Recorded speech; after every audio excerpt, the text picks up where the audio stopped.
Hey guys, let him run here. A little bit late from what we originally said we were going to do. As I heard all over the world, there's all kinds of crazy stuff, clouds, something or other.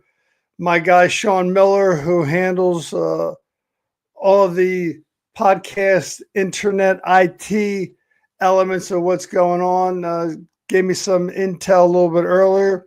We had our happy hour handicapping podcast ready to go at 3 o'clock today to cover Let Him Run's one horse wonders at Gulfstream Park, where we do our top picks.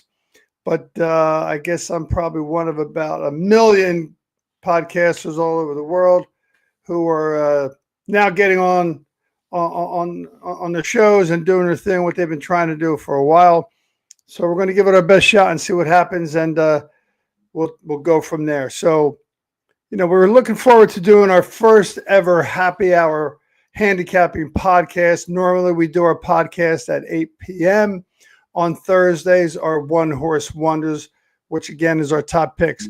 But I am involved with a setup for a big charity golf tournament tomorrow for our Ancient Order of Hibernians.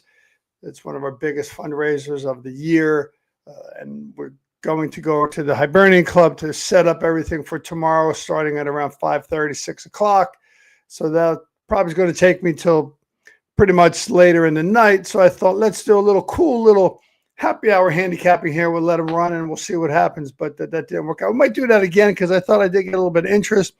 Thought I did get some people who were thinking about doing it again. So we'll give it a try. Hey, who doesn't like a happy hour, right?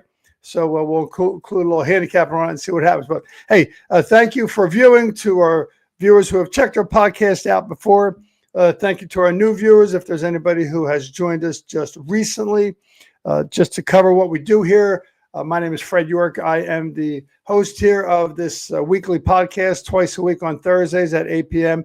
Or today we try at 3 p.m. for our happy hour handicapping, and Saturdays at 12:30. Where my man Sean Miller and I get back together and review what we talked about tonight or today, which is the late pick 5 at Gulfstream Park.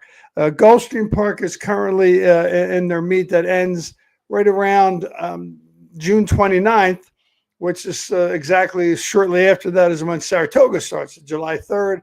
Saratoga will go on until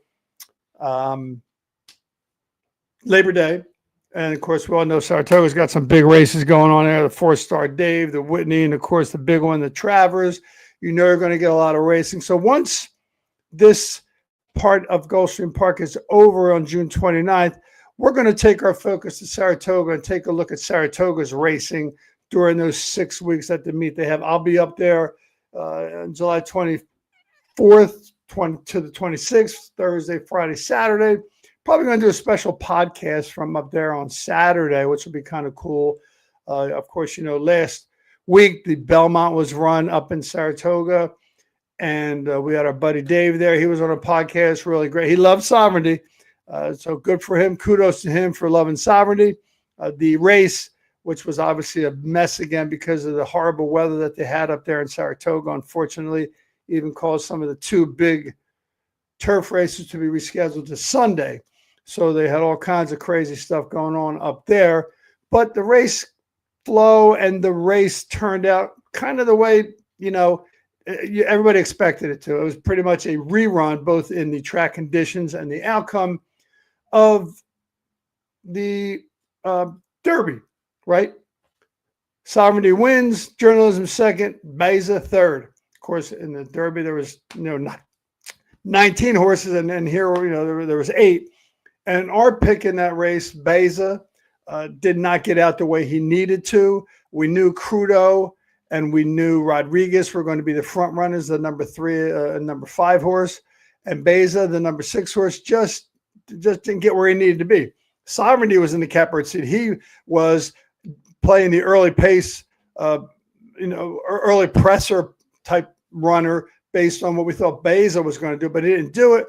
Closed pretty well for third, but it was just a little bit too late for him. So kudos, congratulations to Bill Mott, congratulations to Junior Alvarado and the whole team for Sovereignty.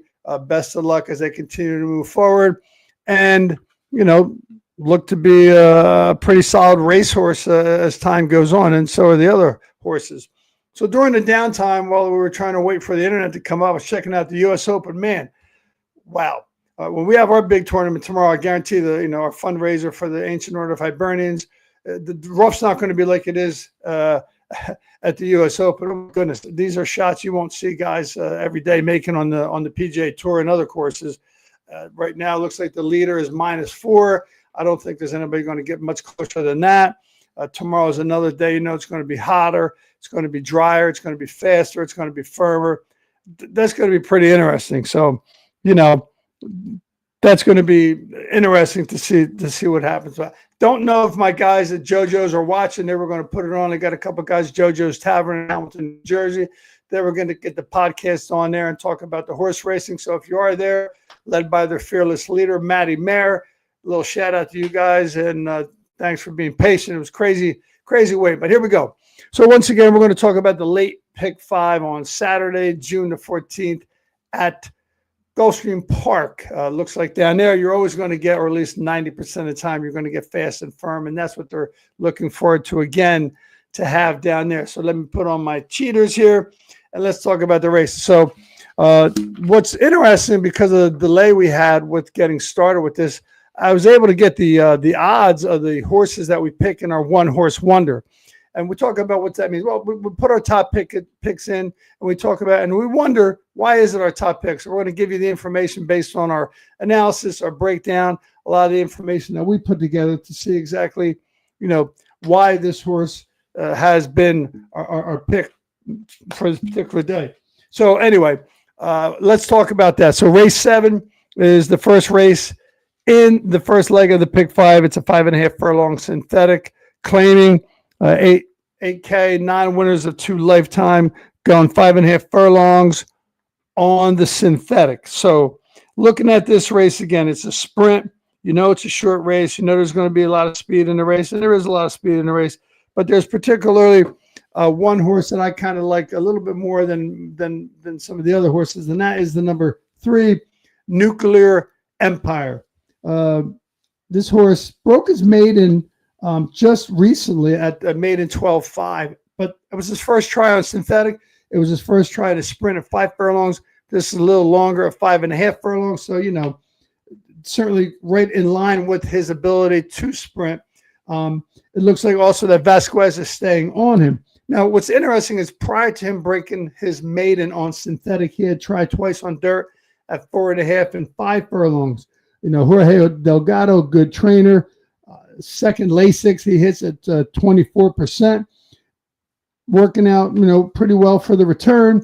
When Jorge Delgado horses win, they win about 24% second time back. So horse has a good chance to win. But his first 2 races on dirt were maiden special weight races, pretty big races at Monmouth. Again, higher class, dropping from a maiden special weight into a maiden claiming. He was kind of expected to win that race, and he did at odds of 4-1. One thing, perhaps, that might be a slight drawback, it's not going to stop me from betting him, quite frankly, is that the apprentice jockey Fuente Mayor was on him, and he got a 10-pound weight allowance at the time. So he's going from 108 to 120. Pretty big jump, but I still don't think it's going to matter because I like the horse even more now that I saw the odds coming out, because they're going to do these picks on Monday or Tuesday before the odds come out. The odds came out. He's 8-1. I love it. So I'm sticking with him, the number 3, Nuclear Empire, in race 7, a 5.5 furlong race on synthetic. Okay, let's go to the 8th race at Gulfstream Park, 6 furlongs on dirt, a maiden claiming race where you have some horses in here who are dropping. There are a couple first-time starters, maiden claiming 25K, and it is 6 furlongs on the dirt. Some of these horses have a lot of experience. Some of these horses have a little bit of experience. I fell on the horse that I think has the best chance to win. He has some experience. He has raced before at this distance. The Beyer speed figure for this race is a 68.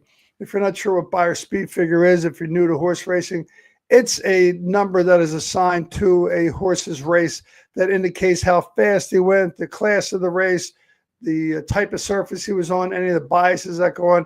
Andy Beyer is actually the guy who kind of invented, if you want to use that word, invented, created Beyer Speed Figures for everyone to read. A really good book.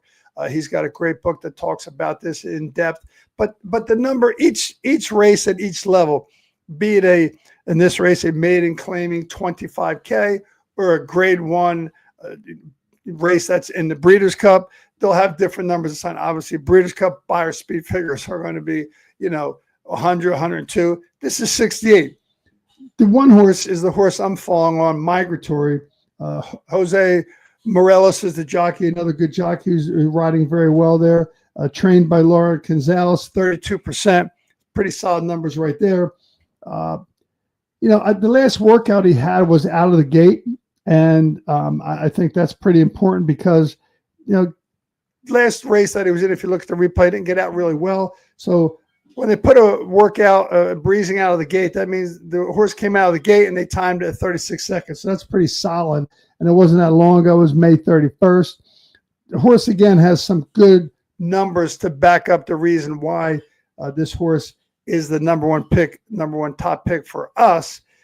2-back Beyer Speed Figure was 75. That's well above the Beyer Speed Figure par for this race. And even the last one was 66. So I think this horse getting a chance to get another opportunity to get that W next to his name has a pretty good chance to win. So we like the number 1 horse, Migratory. Morning line currently 5-2. So he's going to be probably the favorite. I don't mind that. Again, I picked this horse well before the morning lines came out, and I think he's a deserved favorite at 5-2. All right, let's go to the next race, which is race number 9. It's a mile on turf, another optional claiming 25, non-winners of 1. So this has some good horses in this race. If you look through, it's a pretty decent-sized field. And I fell on the 7-horse Smiling Ellie. Also very likely to be the favorite. But again, I did not know that when I looked at this and kind of covered our picks. I think this horse is sitting on a good race. Likes Gulfstream Park, likes the distance, has raced at this level before and looked good, ran second, ran first, ran second. Previously has been running with Dylan Davis on. That's a pretty good jockey. Now getting Morelos on him again. Pretty good jockey. And I think this horse, with Mark Casse training him, Mark Casse is a good trainer. He's just not putting the numbers up that you normally see with Mark Casse, but don't look past him too much. Love the workout this horse had on June 7th, be a week ago before the race that is going to be run Saturday and June 14th. 47 flat at 4 furlongs on synthetic, which oftentimes translates and carries over into turf. So I really like this horse, the number 7.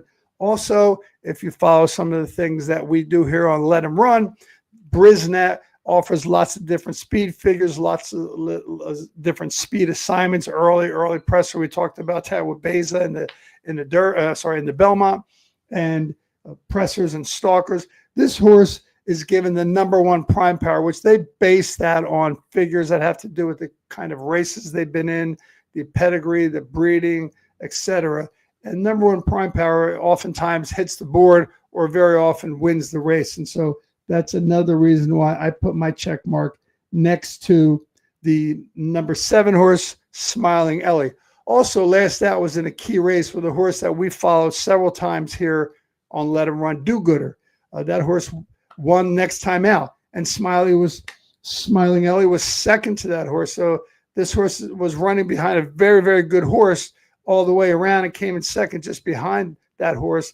And I think this horse is sitting on a big race.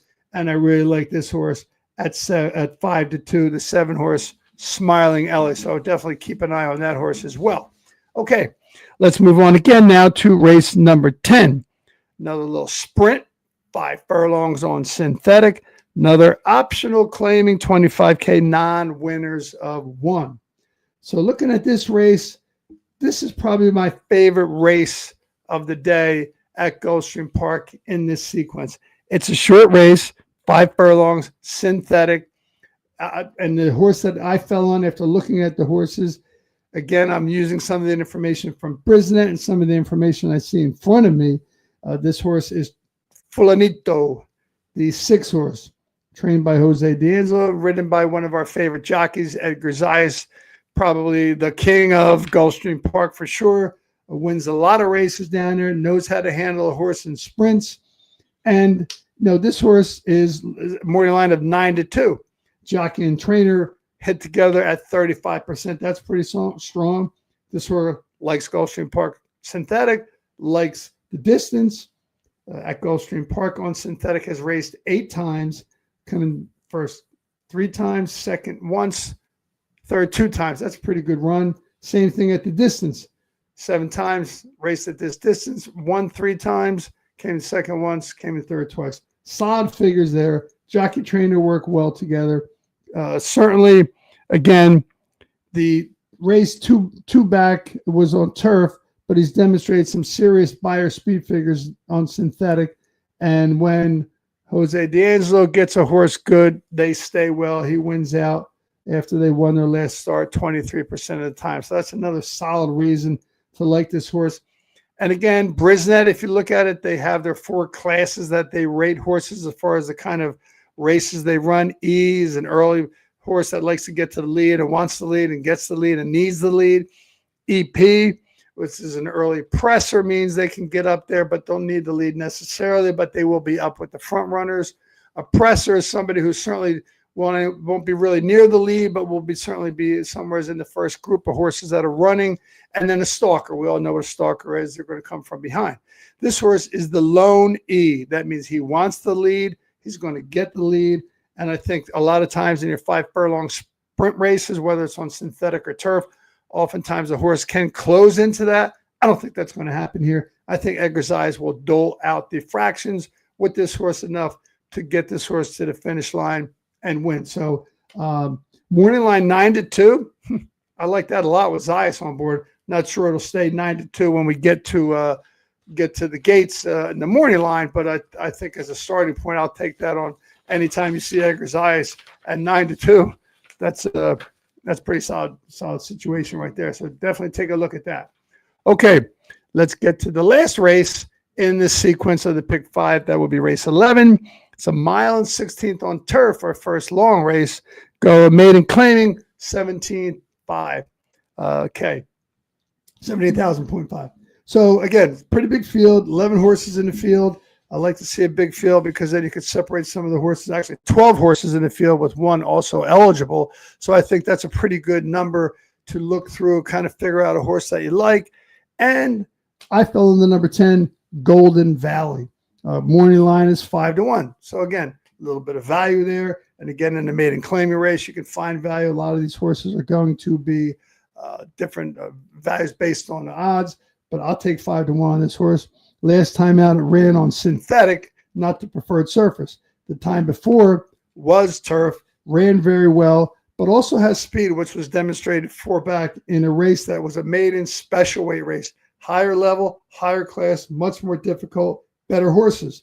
Dropping right down to the lowest level that this horse has been in, maiden claiming 17.5 with speed and a good jockey who knows how to put a horse out there in the front, Jaramillo. When he gets on the horse and it's his first time on the horse, I think that's going to be a big difference in how this horse runs. And I think this horse is going to go right to the front. This horse, has speed. Again, hasn't shown it recently. Worked out a couple times. He's been off since March, so I had an opportunity to get ready for this race. And I think if he comes out, if she comes out and runs really well, I think she's going to get the lead, and I think that's a really good possibility with Jaramillo on. Now, again, in the 10 hole, not a big deal. If there's a couple scratches or 2 and it gets into the 9 hole or the 8 hole, that could be a big plus. But I still like this horse regardless. And I think Jaramillo is going to be ready. The horse has been off a while. Horse is getting ready to run a big race, dropping down to the lowest level. It's raced 5 times. 4 of the time it was in maiden special weight races, which are definitely clearer, bigger, better horses. So that's going to be a difference. So take a look at that horse when you start assessing who you think you like in this race. And the number 10 horse, Golden Valley, is who we're picking. So when we get to that point, we, meaning myself and my main man, Sean Miller, we're going to be back on Saturday morning at 12:30 when the scratches and any changes come out, jockey changes, conditions, although the conditions I think at Gulfstream Park are going to be like they always are, fast and firm and sunny. just like it is here in New Jersey. Thankfully, we got a nice day today. It's actually really hot, about 96 degrees, maybe not 92, but feels a little bit like Florida. We've been waiting for that for a long time. So be sure to tune in on Saturday at 12:30, unless there's another crazy cloud situation. Sean will talk about that on Saturday. He'll explain a little bit more about it. All I know is he mentioned something about the cloud, something about whatever that messed us up for a while, which is why we missed our 3 o'clock start time for our handicapping, which we labeled our happy hour handicap. We're going to do it again. I would look forward to it very much so. So thank you for watching. Good luck. Make sure you tune in on Saturday at 12:30 on Capital Sports Network, where Sean Miller and myself will be ready to do it again.